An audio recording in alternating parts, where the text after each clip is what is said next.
бул коомдук имарат дубалдары кирпичтен эле салынган, бирок сырты 20 сантиметр камыш менен жылууланган, анын сырты мына сайдинг менен капталган.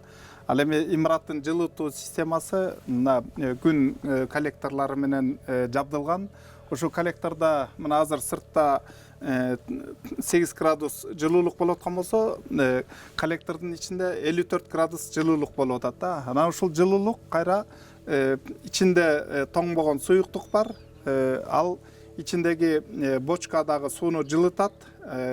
Бочкадагы суу кайра бул имараттын ичиндеги жылытуу системасын камсыз кылып берет. Нарман Бекеттик университетинин ректору Эрмек Байбагышев айтып берип жаткан бул имарат Актал районунун Актал айылында жайгашкан. Бул аймакта кышкысын абанын табы -30 градуска чейин төмөндөйт. Мындай шартта үй жылытуу оңбогондой эле машакатты талап кылат. Кыштын күндөрү катуу суукта күн булуттуу болуп калып, күндүн күчү жетпей турган учурда печка менен камсыз кылат. Негизги максаты ошол күн энергиясын колдоону, технологияны демонстрация кылуу, жайылтуу жана ушул мүмкүнчүлүктү эсептеп чыгуу болуп саналат. 40 чарчы метрди түзгөн имарат элге көргөзмө катары салынган. Имаратты салууга Нарман Бекеттик университети демилге көтөрүп, эл аралык уюмдардын колдоосу менен ишке ашкан.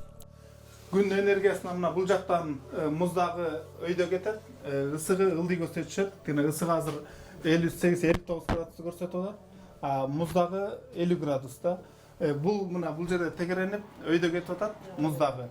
Ысыгы бул жактан кирет дагы, бул бочканын ичине кирип, бочканын ичин ысык суусу жылытат. Муздагы ылдый жагы кайра мындайдан өйдө кетет да. Насос менен иштеп турат. Анан бочканын ичиндеги сууну жылытат. Бочканын ичиндеги суунун кайра бул жылытуу системасы аркылуу мына паровой менен мындайдан кетет дагы жылытуу системасы. Бул күн менен жылытып берген. Экинчи мына бул энергия эффективдүү меш. Буга салынган көмүр толук күйүп чыкмайын сыртка кетпейт да. Толук күйүп жылуулугун баары калат. Сыртка ошо таза гана газ кетип калат да. Анан бул печкадагы жылыткандан кийин сууну ысытканда система буяка келип, муну дагы ал жылытып берет. Сууну жылытып берет. Бул кыштын күндөрү күн аз болгон учурда ошо печканын жардамы менен жылытылат. Анан бул жылытылган система менен имаратты жылытууга колдонулат. Азыр бул имаратты Актал айыл өкмөтү пайдаланып жатат. Учурда бул жайга алар айылдагы китепкананы көчүрүп келишкен. Эми айылдык китепканага кирдик. Мурун менчигиде отурбуз, анан бул здание бүткөндөн кийин ушу айыл өкмөтүнүн аппараты ушул жака киргенге чечип берип, ошол жерде чогуу конференция болгондо ошо Германиянын өкүлдөрү да келип, ошо китепкана болсо болот деп уруксат беришти. Анан ошондуктан айылдык китепканага кирип калдык. Бул киргени аябай жакшы болду. Бизге конференциялар, окуулар, мектеп менен өткөн иш-чараларыбыз, бала бакча менен өткөн иш-чараларыбыз, жалпы айыл элиндеги болгон чогулуштар бүт ушул жерден өтүп атат. Бул аябай жакшы, бизге жакшы пайдасын берип атат.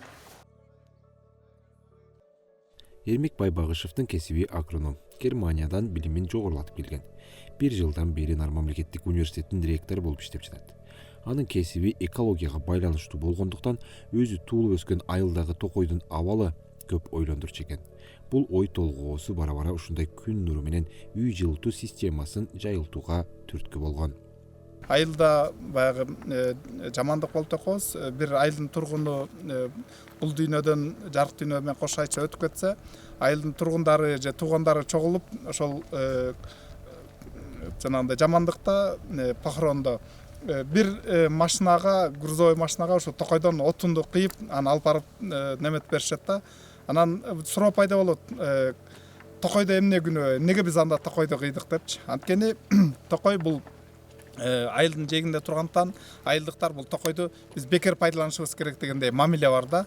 Анан токойду биз бекер пайдаланып эле кыя берсек, эртең күнү токойубуз жок болгондо Нарын дарыянын нугу бурулуп, айылды көздөй суу каптоо коркунучу пайда болуп атат да. Анан ошону биз айылдыктар менен талкуу кылып, дискуссия кылып, ошо 14-жылы биринчи идеялар пайда болгон. Анан кантип элге ушул токойду кыюунун азайтып айттырабыз, кандай жолдор бар дегенде идеялардан чыгып отуруп айылга бул күн энергиясын пайдаланууну демонстрациялап көрсөтсөк кантип кылсак болот деп аны дагы айылдыктар менен сурамжылоо жүргүзгөндө айылдыктар айткан айылдагы бир мончого койсок болот, бала бакчага койсок болот деп анан жүрүп отуруп жок алардын баары туура келбейт экен, балким бир айылда жаңы имарат салсак, ошол имараттын үстүнө койсок, имараттагы жаңы сырты камыш менен жылууланат, анан ошол жерге койсок эффективдүүлүктү көрөт. Анан ал имарат коомдук болуш керек дагы, айылдын тургундары, райондун ушул жолдо өтүп аткан тургундары келип жаңылыкты көрүп, ошол жерде көрүп маалымат алса деген идея болгон да. Адистер климаттын өзгөрүүсүнөн улам ири дарыялардагы суунун тартылып баратышы суу ресурстарын сарамжалдуу пайдалануу маселесин курчутканын белгилеп келишет. Алар жашыл энергияны негизинен суудан, күндөн, шамалдан жана биомассадан алса болорун айтышат. Бирок калыбына келүүчү энергия булактарды өнүктүрүү дагы деле турмушка ашпай келет. Кыргызстанда альтернативдүү энергия булактарын иш жүзүндө колдонуу жалпы өндүрүлгөн энергетиканын 1% да жетпейт. Өлкө энергиянын 40%дан ашыгын имараттарды жылытууга колдонот.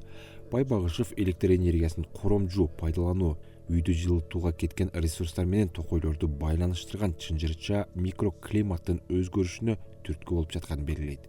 Бул жаатта ал Нарын мамлекеттик университетинин аспиранттары менен бир топ иштерди аткарган.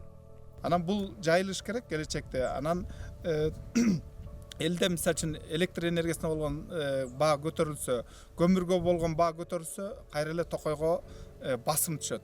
Же болбосо тойтка баа көтөрүлсө, токойго басым түшөт. Кандайча деген суроо болушу мүмкүн. Анткени кышында бул малдын ээси малын ушу токойго да жайып чыгат дагы, кышкы тойтка ал эконом болуп атат. Үй чарбага ба чөнтөгүнө эконом болуп атат да. Бирок токойдо жаңы майда өсүп чыгып аткан жаңы бутактардын тиги бактардын саны азайып атат да. Кыштата мал ошол жаш бактарды жеп коюп атат да. Токойдо карган бактар калып калышы мүмкүн, ооруган бактар эле калып калышы мүмкүн.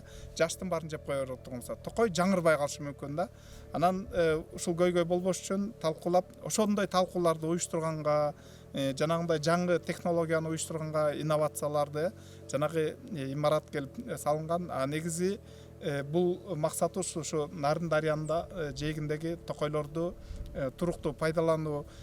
Суу көтөрүлгөндө, мына май, июнь айында көтөрүлгөндө суу канча жерди каптайт. Ошол суу токойду кайра жер астындагы суудагы деңгээли көтөрүлүү менен токойду суу менен камсыз кылып берип атабы. Келечекте ГЭС салынса, суунун нугу каяка кетиши мүмкүн? Токойлор көбөйөбү же азаябы дегендей. Суунун нугу башка жакты көздөй бурулуп кетсе, айылда айдоо жерлерге, айылдарга дагы коркунуч туудурушу бул чоң коркунуч бар да. Демек, токойду сактоого биз өзгөчө көңүл бурушубуз керек да.